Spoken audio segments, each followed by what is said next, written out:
Bienvenue pour vivre cet instant des paroles de la vie éternelle avec Marc Joseph. Aujourd'hui, nous sommes le 10 juin 2025 et le Seigneur Jésus me permet de me présenter encore devant toi, de te rappeler cette réalité, que ce jour du 10 juin est pour toi un jour de grâce, parce que Jésus-Christ dispense encore sa grâce pour tous ceux qui veulent croire en lui.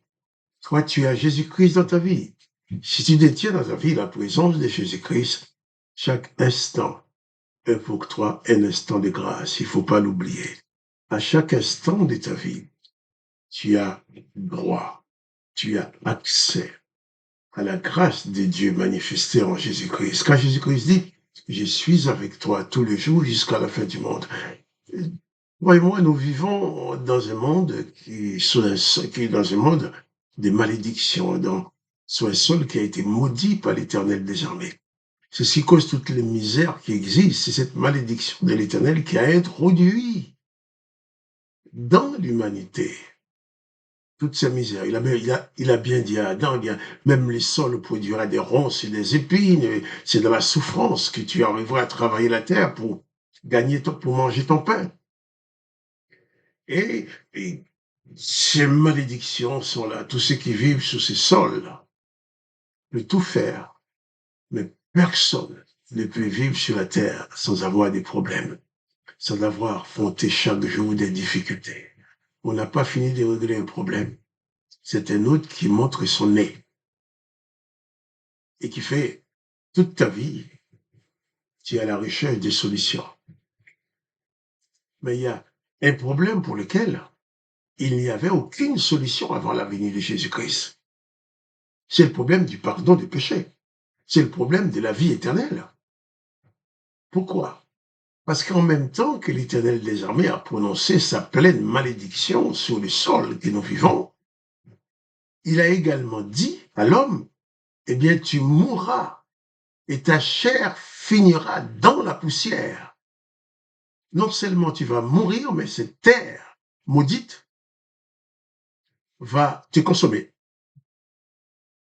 Et en plus, un peu plus tard, il va dire même qu'il exterminera l'homme.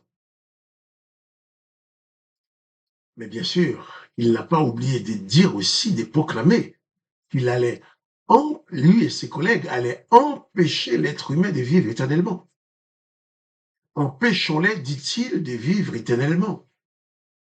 Et il a mis des chérubins pour garder le jardin, comme il dit, pour que l'homme, il a mis des chérubins pour fermer les chemins, pour que l'homme n'accède pas à la seule solution qui pouvait lui permettre de vivre éternellement. Et Jésus-Christ est venu. Il a renversé cette situation. Et je le répète, je le répéterai tous les jours parce qu'il est important pour toi de ne jamais oublier cela. Lorsque l'Éternel des armées dit, tu mourras, Jésus dit, je te ressusciterai. Lorsque l'Éternel des armées dit qu'il exterminera l'homme, Jésus-Christ dit, je le ressusciterai. Lorsque l'Éternel des armées dit, empêchons l'être humain de vivre éternellement, Jésus-Christ dit, celui qui croit en lui vivra éternellement. C'est la bonne raison pour laquelle les serviteurs de l'Éternel ont eu le plaisir de torturer, de maltraiter, de sacrifier, d'assassiner Jésus-Christ. Mais sauf, en assassinant Jésus-Christ, ils n'ont pas assassiné le plan de Dieu le Père qui avait envoyé Jésus-Christ vers nous. Car en mourant, Jésus-Christ a dit tout est accompli. Et encore aujourd'hui, quiconque croit en Jésus-Christ a la vie éternelle. L'apôtre Paul était l'un de ceux qui tuaient les chrétiens. Mais il a eu le privilège de découvrir, l'excellence de la présence de Jésus dans la vie d'un être humain. L'apôtre Paul va écrire aux Romains en disant, il n'y a donc maintenant, ça n'avait jamais existé, mais maintenant, il n'y a donc aucune condamnation pour ceux qui sont en Jésus-Christ. Si tu es en Jésus-Christ, personne ne peut te condamner. Personne ne peut te condamner. On va te dire, oui, tu es un pécheur, mais tu es un pécheur qui se trouvent face à la grâce de Jésus-Christ.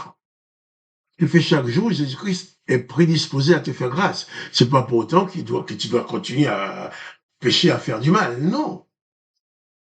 Non seulement Jésus-Christ te pardonne, il te libère de la puissance du péché par ses enseignements, il t'apprend à vivre sans commettre le péché.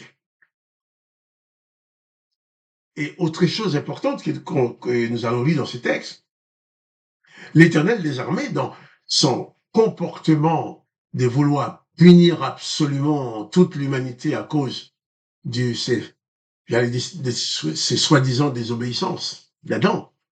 Je dis bien soi-disant, ça peut choquer certaines personnes. Parce qu'on dit que les serpents avaient menti à Ève pour lui faire manger du fruit. Mais en réalité, si on lit bien les textes, les serpents n'avaient pas menti. Les serpents a dit à Ève, si tu manges de ce fruit, tu ne mourras pas. Seulement, tu deviendras comme des dieux, connaissant le bien et le mal. Effectivement, Adam et Ève ont mangé le fruit, ils ne sont pas morts.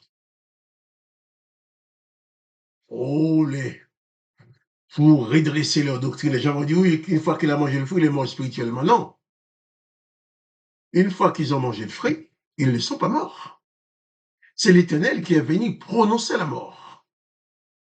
Et en prononçant la mort, l'Éternel a prouvé que les serpents n'avaient pas menti. Les serpents n'étaient pas aussi menteurs, qu'on le dise. Puisque le serpent a dit à Ève, ce fruit ne te tuera pas, mais le jour que tu en manges, tu deviendras comme des dieux, connaissant le bien et le mal. Et qu'est-ce qui s'est passé? L'Éternel des armées, en prononçant sa condamnation, a confirmé les dires du serpent, en disant, voici l'homme est devenu comme l'un d'entre nous. Le serpent dit, si tu manges de ce fruit, tu deviendras comme des dieux. Et l'Éternel des armées dit, voici l'homme est devenu comme l'un d'entre nous. Alors, empêchons-les de vivre éternellement. La condamnation est prononcée. Et tout le long de l'Ancien Testament, on voit l'Éternel continuer à imposer sa condamnation et ses malédictions sur les hommes. Les enseigner à s'entretuer, œil pour œil, dent pour dent. Les enseigner à ne pas pardonner. À la lui qu'il faut rendre coup pour coup. Quelqu'un te crève un œil, tu lui crèves un œil.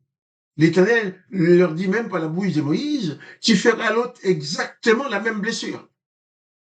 Tu ne pardonneras pas. Jésus-Christ vient. Il nous dit que nous devons nous pardonner les uns les autres. Il n'y a donc maintenant aucune condamnation pour toi si ta vie est cachée en Jésus-Christ. Pourquoi? Parce que chaque instant de ta vie, c'est un instant de grâce, un instant de pardon. Je ne connais pas ta situation, je ne connais pas l'état actuel de ton âme, mais je te dis ceci, quelle que soit ta situation, n'aie pas honte de te présenter devant Jésus. Jésus-Christ ne va pas te repousser. Dieu le Père ne repoussera jamais quelqu'un qui s'approche de lui dans les noms de Jésus-Christ.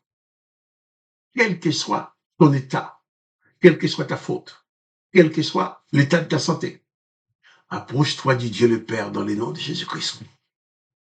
Car Jésus-Christ a dit, tout ce que tu demandes à Dieu le Père en son nom, il le fera pour que le nom du Père soit glorifié.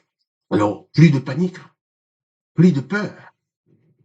Si tu te mets en Jésus-Christ, la mort n'existe plus pour toi. L'Éternel aura bien sûr le privilège de détruire ton corps. Mais Jésus-Christ dit que lui, il va te ressusciter. L'Éternel va détruire ton corps. Mais si tu es en Jésus-Christ, cette condamnation, l'Éternel des armées, ne pourra jamais t'empêcher de vivre éternellement. Car Jésus-Christ l'a dit, celui qui croit en moi vivra éternellement. Il faut cesser d'adresser tes prières au Dieu de la condamnation, au Dieu de la malédiction, à l'Éternel des armées. Pour adresser ta prière à Dieu le Père dans les noms de Jésus. Jésus-Christ n'a jamais adressé un mot de prière à l'Éternel, mais il a toujours dit Père. Pourquoi? Parce que le Père, non seulement nous pardonne, nous guérit, nous fait grâce, il nous donne même pouvoir sur le mauvais esprit. On en parlera demain. Mais en attendant, que le nom de Jésus-Christ soit glorifié, que toi tu sois béni. Et je te dis moi aussi, À demain pour les paroles de la vie éternelle. Nous prendrons la suite demain.